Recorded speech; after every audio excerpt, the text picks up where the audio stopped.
Welcome in the Spire with Dominic, which is my shop talk format, and this is a shop talk. So first off, did you enjoy my latest video?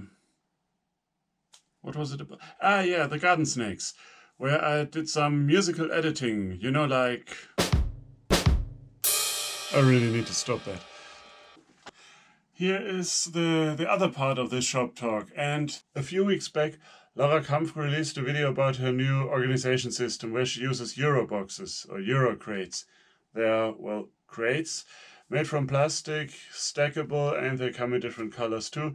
She uses a color scheme to differentiate between several things that need differentiating in a shop. I spent some time researching Euro crates and where I could get them cheapest and all that, till I realized there's also this. These are, crates made from corrugated cardboard. They're pretty sturdy for that.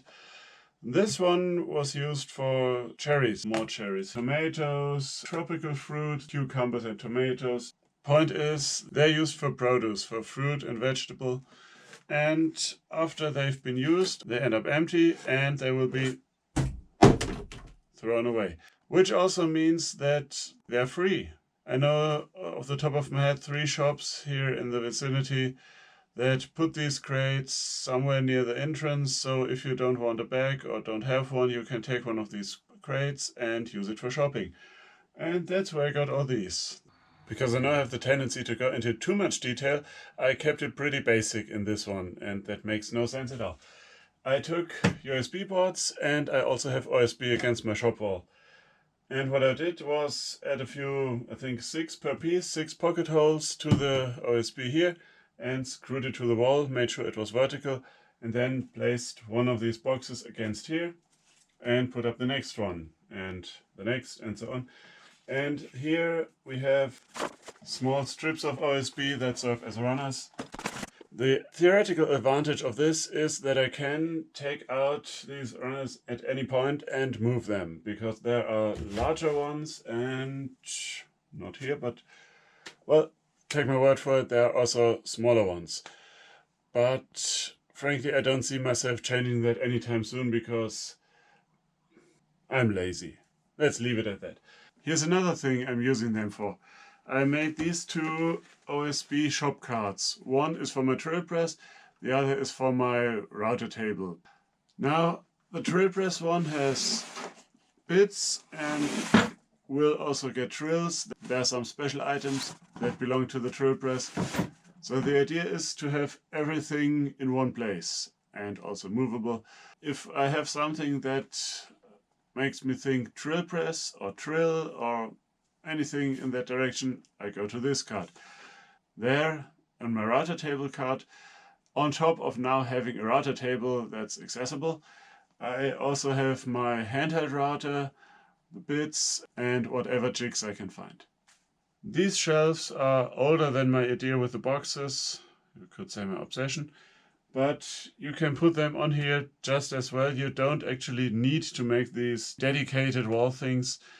And on another side note, you could use a sheet of OSB or any other flat material and insert it here if you cut it to the same dimensions as a box, and use this as a hybrid shelf and box storage thing. Also, here you can see that some of these boxes will stack, like these similar ones. They have this lip here and a notch there, so they will stack pretty well. I'm not using that as a feature because different crates from different manufacturers won't do that. To give you some context, before I had this as my power tool wall, and there are still some remnants of that, and these boxes are not, shall we say, optimized, but I had my angle grinder here. The grinding discs though were in a drawer there, and I think I've also found some accessories in another drawer there. So now I have a box that says angle grinder.